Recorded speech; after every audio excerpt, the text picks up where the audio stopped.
All right, Hank, thanks so much for doing this. Let me ask you, what were your first interests when you got into music?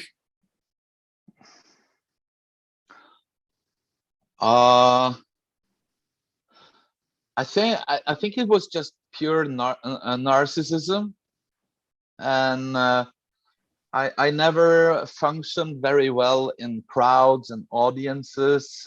I'm actually very introvert and not very social actually. So I realized that if you're up on stage, you don't have to be standing in a crowd with people you don't know, and if you want all the attention, you have to stand out in the crowd. And I realized that I think I was like 2 years old when I realized that if I was just making a show, I would not only get all the attention, but I could also keep the distance, you know. So it's both like distancing and socializing in one move, you know. Yeah. What were you listening to as a kid?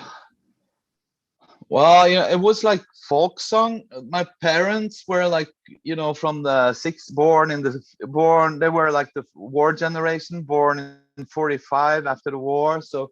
So I think, like it was the revolutionary folk song movement, in South America. It was in Chile, like Victor Jara, it was kind of music like that, music with spirit, music for the people, and to fight, the assholes. And I was very early brought up that you should use your voice to give your voice to your brothers and sisters, and speak and sing with your voice for the others, because they cannot speak and sing for themselves. So I've been pretty romantic about that all the time, that I can give a voice to the people who doesn't have a voice, and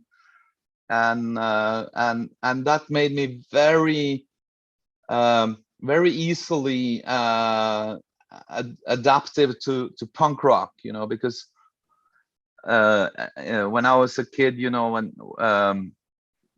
there was a lot of progressive rock, like big budget productions, but immediately when the kids, they were older than me, they were like 10 or 15 years older than me, and I was just like 7, 8 years old, but they were the big brothers and of my friends, and we listened to, like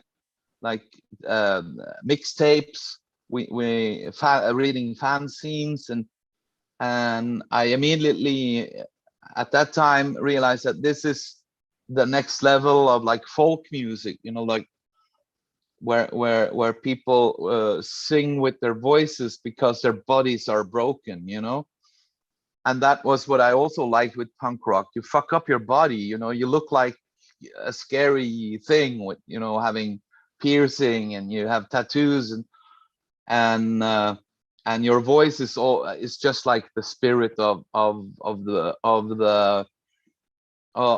the people who have been fucked up, by the shitheads, fucked by the fuckers. Hank, do you remember? Yeah, go ahead. Yes, please. No, I think so it became very early. I realized that music for me is actually the only language I can use to reach people on behalf of my own people, Yeah. Hank, do you remember the first time you got on stage to play? In my life? Yes. Yeah. It was actually a theater play, a children's theater play. I think I was 4.5 years old, and I was playing a little a mouse that was always the bad guy in the play was big bad wolf, and I was always like the annoying sidekick for this wolf, you know. So I ran around like in a little mouse suit.